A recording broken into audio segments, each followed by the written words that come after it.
Chapter 9. Timing is everything. Considering my past experiences with the nobles of Canterlot, I wouldn't say I was surprised that a few had bribed their way into the party.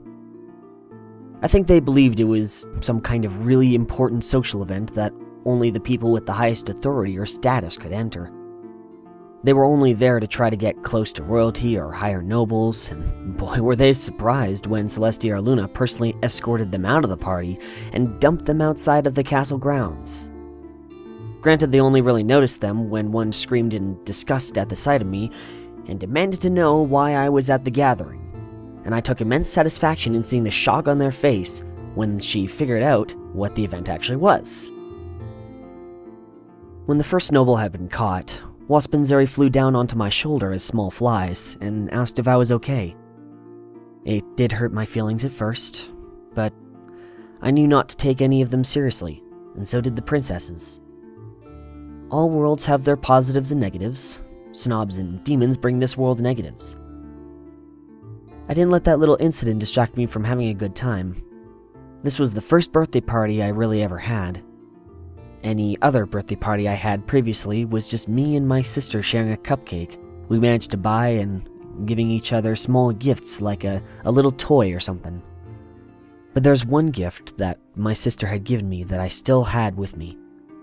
One that I had close to my heart. A necklace.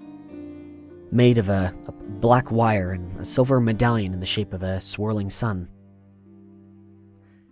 She had made two, the other having a four-pointed star medallion instead. She made me promise to keep it close, to keep it safe, so that if we were ever apart, she'd be there with me. I hardly ever wore it, but I always kept it on my person. After looking around, I sighed and pulled the necklace out of my shirt pocket. I kissed it, and quietly whispered happy birthday to my fallen sister before wrapping it around my neck. I instantly felt a warm, protective presence around me. It seemed that any stress I had momentarily washed away as I placed the medallion close to my heart.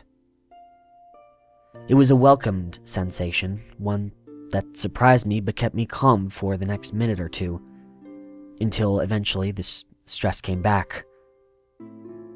I was always stressed out about things, but I was always able to mask it as well.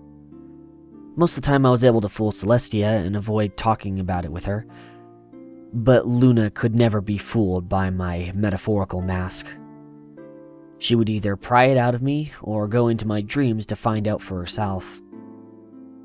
While I saw it as an invasion of privacy at first, but when she actually took steps to help me through them, I forgave her.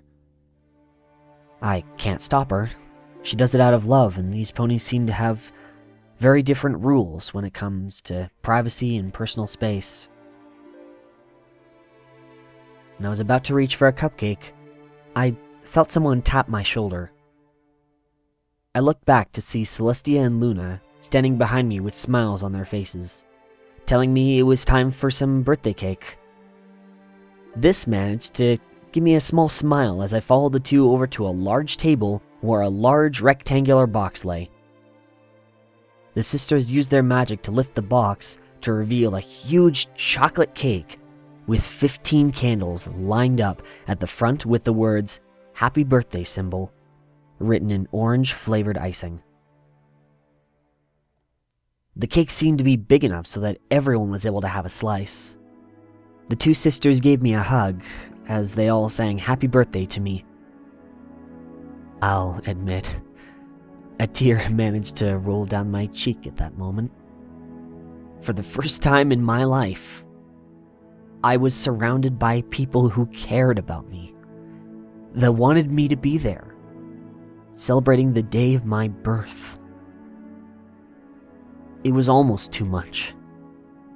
I blew out the candles as Luna wiped the tear off my cheek. I just wished my sister could have been there at that moment. But I was damn well glad she wasn't there for what would follow.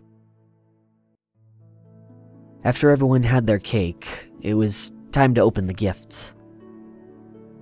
I sat down on the end of a table as those that had brought gifts took them from another table and brought them over individually.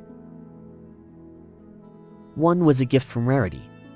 It held 2 variations of my usual outfit and a gray trench coat. While the trench coat made me a little confused, and frankly I figured it was kind of a cliche thing to wear, then again everything is cliche nowadays. The 2 variations of my outfit swapped the blue for red and purple. It would at least bring some form of variety to my current wardrobe. Another gift was from Twilight, which was, of course, a book, but it was a book that quickly caught my interest.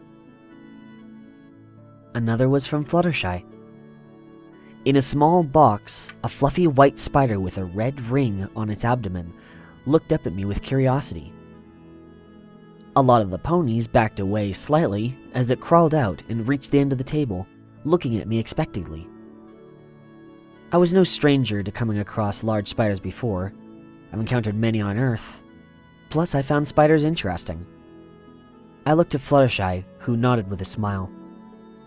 I placed my hand on the table, and the fluffy spider crawled up my arm and rested on my shoulder. I'd name the guy in a little bit. There were other gifts to attend to. The last notable gift was from Spike the Dragon. Having met the young Drake at the beginning of the party, he seemed like a nice guy. It was a purple diamond. I guess diamonds were actually worth something here, considering the reactions it got from even the princesses. I know gems are very commonplace in Equestria, but I guess that diamonds were actually rare here. I thanked the young dragon and he smiled. Oddly enough, the diamond kind of seemed familiar. I don't know why though. The other gifts were nice and all, but they weren't really worth mentioning. No, there's something far more important to mention. After all the gifts had been given, Luna pulled me to the side and handed me a small object wrapped in paper. I slowly took the paper off and found it was the pocket watch. The golden watch with Luna's mark in the middle glistening in the light. I was able to feel the small gears turning inside of it. I gave Luna a hug and thanked her for the gift. She knew that I had trouble telling the time here, given that most ponies could tell the time by the position of the sun and there weren't many clocks around, so it was very helpful. However, this friendly gift would soon turn into something that would dictate my future. I got that feeling again, stronger than the last few times. I quickly turned around and spotted that unicorn, Clockwork, standing with the shadowed human figure. Clockwork grinned at me before his horn lit up and I was struck in the chest by a small beam of magic. I stumbled backwards as the magic washed over my body. I heard Clockwork laugh before the figure grabbed him and they disappeared. I put a hand on my chest as I began to breathe heavily, my body shaking uncontrollably. Finally, I fell backwards, my eyes closed and my breathing slow. I hit the hard marble floor with a loud thud and the clang of metal as the watch hit the floor too. Before I fell into unconsciousness, I heard the ponies around me, struggling to wake me up but to no avail. At last, everything faded to black. There was no way we could have prepared for what had happened. No way to know it was coming. It just happened. And this one incident would change my life in Equestria forever.